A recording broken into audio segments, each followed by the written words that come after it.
The Adventure of the Vanishing Violinist. Chapter 1. A Curious Letter.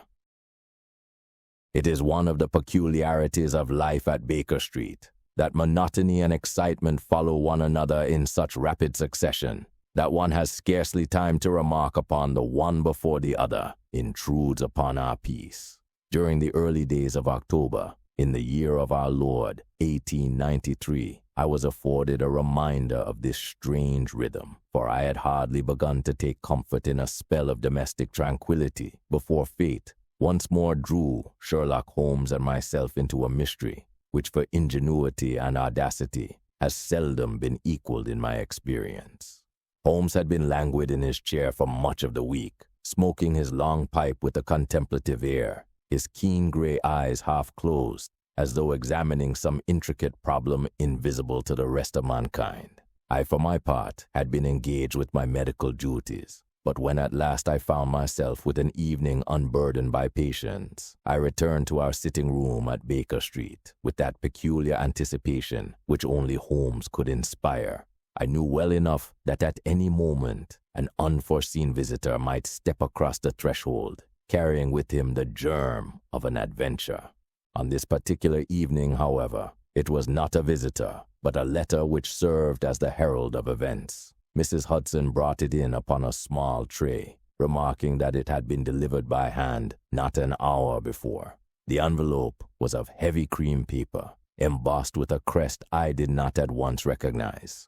Holmes, who had already extended his hand for it, with that peculiar eagerness which correspondence always aroused in him, examined the seal closely before breaking it open.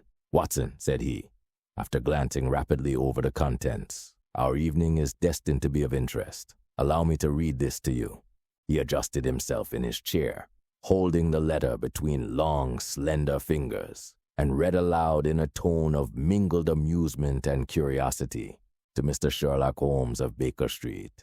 It is with no small measure of urgency that I entreat your attendance at the Royal Lyceum Concert Hall this evening at 8 o'clock precisely. The celebrated violinist, Signor Angelo Torini, will be performing before a distinguished audience. Though the invitation may seem at first to promise nothing beyond musical delight, I assure you that the matter is one which will test your most acute faculties. I am forbidden by honor to disclose the details in writing, but if you and your companion will take seats reserved under the name of Mr. A. Morton, you will learn soon enough why I summon you.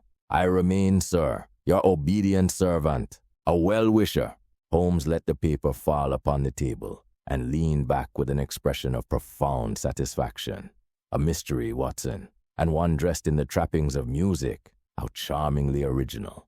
I have heard of this Torini, an Italian of remarkable genius, though something of a recluse.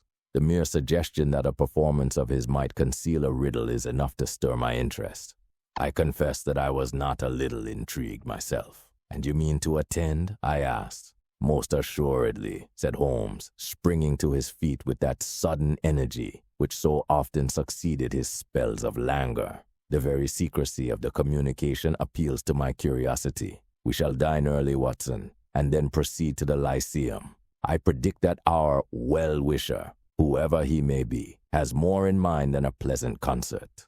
Thus it was that, a few hours later, Holmes and I found ourselves seated in the richly adorned hall, amid an audience of London's fashionable elite. The chandeliers blazed with light, the air hummed with anticipation, and every seat was filled. Ladies in silks and gentlemen in evening dress conversed in low tones, while on the stage, the orchestra prepared for the arrival of its celebrated soloist. I glanced at Holmes, who sat erect and motionless beside me, his hawk-like features betraying none of the excitement which thrilled the rest of the assembly. Instead, his eyes roamed the hall with that piercing scrutiny which had so often startled me, taking note of every detail, every face, every movement. At last, the conductor raised his baton, and the first strains of the orchestra filled the hall. The music swelled, and then, amid a thunder of applause, there stepped upon the stage a tall, spare figure in evening dress, with a mane of silver hair that lent him a distinguished air. This, then, was Signor Angelo Torini, whose bow had enchanted the courts of Europe and whose fame had spread as far as America and the colonies. He inclined his head gravely to the audience, raised his violin, and began to play. The effect was instantaneous and extraordinary. From the very first note, the hall seemed spellbound. The music possessed a strange power, now whispering with a sweetness so delicate that one held one's breath to catch it, now rising with a passion that seemed almost unearthly. I, who have little pretension to musical knowledge, felt myself deeply moved, while around us ladies dabbed at their eyes with handkerchiefs, and even the most hardened gentlemen sat enthralled.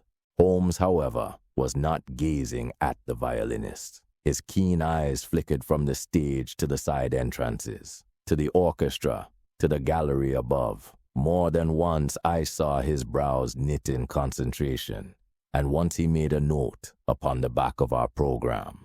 It was at the very height of the performance, when Torini had reached a passage of almost unbearable intensity, that the event occurred, which was to throw the hall into confusion and plunge us into one of the strangest cases of our career. With a suddenness that made the audience gasp, the music ceased.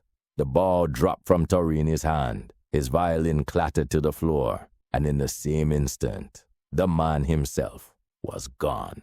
There was no cry, no stumble, no visible movement. One moment he stood before us. The next he had vanished as completely as though the earth had swallowed him up.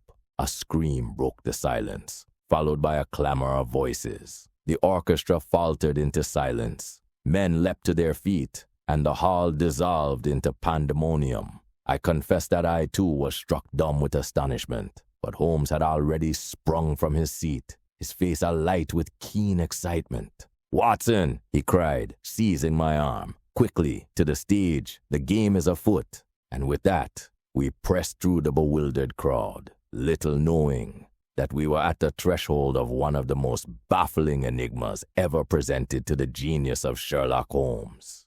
End of chapter 1.